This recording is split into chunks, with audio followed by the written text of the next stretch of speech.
Future Farm in North Charleston's Shakur Cherokee neighborhood has been a beacon in that neighborhood since opening the grocery store in 2016. Today, I talk one-on-one with Germaine Jenkins and Tamazha North about what's new at Fresh Future Farm for this edition of Quintin's Close-Ups. And if you haven't already, subscribe to my YouTube channel and like Quintin's Close-Ups on Facebook. Germaine Jenkins and Tamazha North of Fresh Future Farm. Germaine, of course, welcome back to Quintin's Close-Ups, and Tamazha, welcome to Quintin's Close-Ups. Thank you so much. How are you doing today? Doing great, doing great. Well, needless to say, you have been an icon in the Shakur Cherokee neighborhood for so many years. And of course, you brought a grocery store to that neighborhood many, many years ago in 2016. So, Germaine, tell me, and you can jump in too if you want to, Tamazha, what's new, what's now with Fresh Future Farm in North Charleston? Well, the not so new thing is that I'm no longer in the director position at Fresh Future Farm. So with that, I do consultant work, and with that, I'll turn over to Tamazha to describe what's going on. Yeah, Tamazha, tell me what's new. Yes. As usual, our grocery store and farm are still in operation. We do have a new layout coming to the farm space to kind of expand like our capacity to grow crops. Really gonna focus on adding more fruit trees as well. And we are also, just being more intentional about reconnecting with our community after, kind of like having to shake up our operations due to COVID. So we're just really trying to reestablish connections, welcome more folks into the space through different education opportunities, whether they're virtual or in person. And namely, we have like a couple of things coming up. So we do have a movie night where we'll be showing Wakanda Forever on February 28th at 6 p.m. And so it'll be like an outdoor movie. Sure. Not a drive-in, but a sit-in. And then we'll also, earlier in the day, be kicking off our Farm Babies program, which is a newer program to the farm that we've been doing for a couple of years, but with a focus on preschool-age children to come work on, fine motor skills, gross motor skills, and really welcoming children of all neuro abilities. And so, yeah, just come play, get dirty, don't get dirty. Absolutely. Yes, ma'am. Absolutely. Yes, indeed. And have a good time at the farm. Oh, there you go. Hello? And Tamazha, I want to get back to what you're saying. I know my internet connection is unstable according to Zoom, but I'm going to continue to go on. But earlier you talked about that layout in order for you all to expand your services at the Fresh Future Farm in North Charleston. So as we sit here right now, what ideal layout would that be? Oh, hello? There you are. Oh, yes, had some internet connections issues there. But you talked earlier, Tamazha, about obviously having a layout at the farm to better expand and have more things at the farm, including crops and whatnot. So, right. What would be the ideal layout for Fresh Future Farm? Yeah, so we want to just focus on making half of the space more open to community, because prior, there was, more people were limited to where they could go on the farm, just because, we want to keep our crops and stuff protected. So half of the farm is going to be more community centered, with our playground, our new incoming kids coop, and then also space for our youth interns and our farm babies to grow. So it'll be, we used to call it our educational center, but now we're just kind of like doubling down on that, where folks can, get their hands dirty and learn that way. The other half will be solely for production. And so we'll be having a ton more fruit trees, which fruit is like the most popular thing that we sell. And then we will be just ramping up quantities of what we plant, still having lots of seasonal herbs, but we just want to increase the capacity to grow. So longer rows and things like that. Wow. So as we sit here right now, let me just ask you, what other crops do you want to have at that farm? Oh, the sky's the limit. But it's kind of hard to say what else we want to have because we already have like done so much. But we always try to grow things from the diaspora. So hibiscus, collard greens, turnips, things that, folks from the Black community know and love, and then also new things that, we like to experiment and expose the community to as well. So we do have a plantain tree that I'm hoping will produce soon. Wow. And yeah, we kind of just take community input and kind of what we're interested in growing and plan it that way. So, well, let me ask you this, then. What are the community needs versus what you all need? Mm.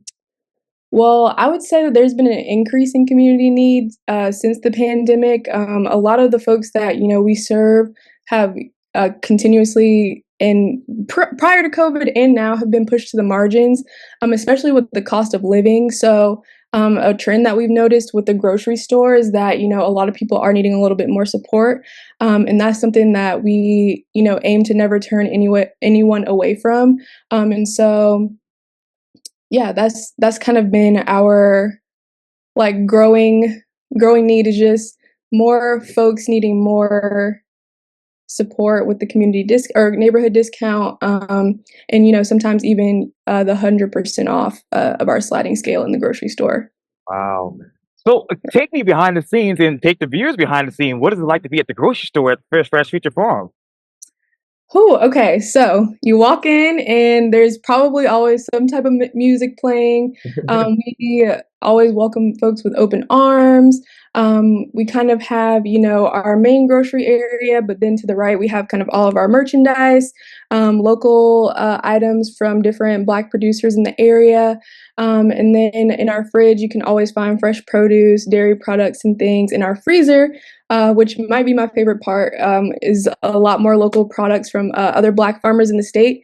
So local pork, local turkeys, local chickens, sausage, Carolina gold rice that's locally grown by a Black farmer. Yes. And so we're really intentional about, introducing folks, but also like providing what people already recognize to what's being grown in the state near them. So. Wow. So, what are you introducing customers to that actually meets what your vision is at Fresh Future Farm? Usually just like different ways to prepare things. So people will be like, okay, I'm curious about this, but I don't know how to prepare it. So we love a good recipe. Most recently, I showed someone or recommended a recipe for some oven baked ribs. We get our ribs from Peculiar Pig, and she said they were really good. And I actually made some like 2 days ago. Yeah, still dreaming about them for sure. So yeah, just kind of giving advice, take it with a grain of salt. And yeah. Well, and I'd like to add, for the times that I visit, what's beautiful to see is not only like are the team members at Fresh Future Farm giving recipes, but sometimes the customers are giving the team recipes, and so that's the beautiful thing about Fresh Future Farm. It's an even exchange, and we value the opinions of our customers, not only with how we can new ideas to prepare stuff, but also what's in inventory at the store. Hey, so let me ask you this, Germaine. Which one of those particular recipes describes you? That's a loaded question because I feel like I'm all the recipes. I try to make so many things and experiment like with like the crops that I can buy, and I just remember like stocking up on all of my like Thanksgiving ingredients from Fresh Future Farm last year, and then going home and playing and experimenting, making bone broths and things with the turkeys, and then using that. If there's a recipe, I'm there, and then I'm also like making stuff up. Wow, that's really really amazing. And Tamazha, you obviously talked about how COVID has changed many of our lives from 2020 up until now. How exactly has COVID changed Fresh Future Farm? Yeah, so really in the height of the pandemic in 2020, we obviously felt it was safest to close the store's doors and do biweekly grocery deliveries to the neighborhood. And so since then, just been trying to find a groove with like a good schedule that kind of allows the staff to still have a work-life balance, but also allows us to serve as many customers as possible. But then it also kind of gave us the opportunity to share education and things that we learned because I have a public health background. And so especially during the pandemic, we did Fresh Future Fridays, and I would always kind of share the landscape of like what's going on now. And so I think now we're just more intentional and cognizant of like keeping up with what's going on in the news, and sharing that with our neighbors in a way that's like easily digestible, and not all these like buzzwords or like academic language and things like that. Just like giving them the quick and dirty, like this is what it is, and like this is how you can prepare, and here's like what we're doing to also make sure that you're prepared. So Obviously, you talk about buzzwords and what's going on in the news right now. Obviously, there's big talk about inflation. How exactly has that affected your particular business? yes, so the most immediate thing that comes to mind is just our cost of goods and inventory significantly increasing. Um, so yeah, that's the main the main thing. Yeah. Wow. Wow. And you talk about obviously serving the community. And the Shakur Cherokee neighborhood used to be my old running route when I used to live downtown, but I live in North Charleston and on the other side of where Dorchester County starts. But Okay. what exactly does the community need right now in that area, which unfortunately is gentrified by many people? Quality housing, affordable housing, access to quality and affordable food, um, more accessible transportation. The list goes on, but it's kind of the same things that have been a challenge for since Germaine started the farm 11 years ago, and this kind of just from in my opinion, a lot of times there's like band-aid solutions instead of like really getting into the community and talking to them, to really see like what is helpful to you, what do you need. So yeah. Wow. What is the biggest Well, difference? and Oh, go for it. Yes, can ma'am. can I add another note? Because I, like left the farm to go like do like support Fresh Future Farm and organizations like it across the country. And there's a widespread need for this kind of listening and then acting based on what folks are telling us. And the challenge is in every entity that I'm supporting is that there's more help needed, and traditionally the organizations that are doing this type of work don't get the same kinds of funding as traditional like grocery stores and nonprofits that do like food insecurity type stuff. So there's a big need for there to be more funding so we can expand what we're doing. And because of the way that we serve, there's people that are coming from outside of the neighborhood who want to access what we have, and we're figuring out ways that we can afford to be able to support more folks. But it's going to take like donations to us to be able to expand what we do with that neighborhood discount for the people in our community. And I wanted to ask you this later on in the interview, but I can ask right now. How do we go about, well, how do the viewers go about actually donating to your organization?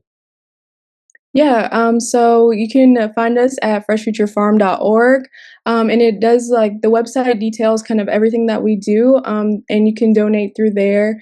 You can donate your time and energy at our volunteer days on third Saturdays. We also accept in-kind support, so sometimes we might need different tools or different things that emerge as community needs, and so that can be donated as well. And then also super accessible one I feel is if you have transportation to bring us cardboard, we will always take cardboard at the farm. Yeah. So yeah. I saw that Instagram video just recently of you asking about that. So God willing, you all will get that item as soon as possible. But you talked something that was very interesting to me just a second ago, Tamaza. But what exactly are the emerging needs in the community now that this particular community is growing? Yeah, like I said before, just more support with affordable groceries, especially as prices continue to rise. Sure. Not as easy to feed a family of two, three, or four for like $50 anymore. The grocery bill is going to be close to 80 to $100 for just like the bare necessities. And so um I think that's our most emergent need that we're seeing. Our second would just be, like I said earlier, quality transportation. And so we do have like a ride share mutual aid service that we do where folks can pay $5 and get a round trip Uber.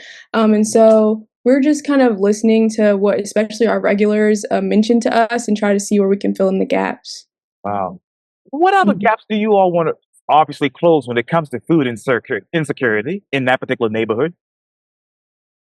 Well, if I can jump in here, like the organization that I work for now is one that gave Fresh Future Farm a grant so that we could add like anti-inflammatory value-added meals to our inventory, and they were very popular. So, like the funding to be able to expand that, like um, during the COVID period, we made partnerships with other people who would be interested in those meals. So, like being able to have the resources to have like high quality breakfast, lunch, and dinner, and sweet and unsweet beverage options for our community would be spectacular. Yes, indeed. And I wanted to ask you this too, but Jermaine, you mentioned this earlier, which I never thought about. But how many people are you all actually serving outside of your area versus the ones who are in your area? Mm, well, it kind of depends on like a week to week basis. But I would say it's probably like 60% in the neighborhood, 40% out of the neighborhood. Obviously needs emerge and we try to meet people where we can. Um, but yeah, that's what we're able to achieve right now.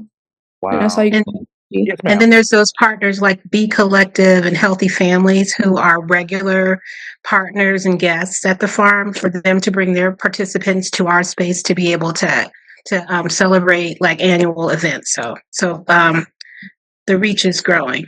Growing. to the Tri County. Oh, yes, indeed. Absolutely. And what else do you all want to bring into your space at Fresh Future Farm in the future?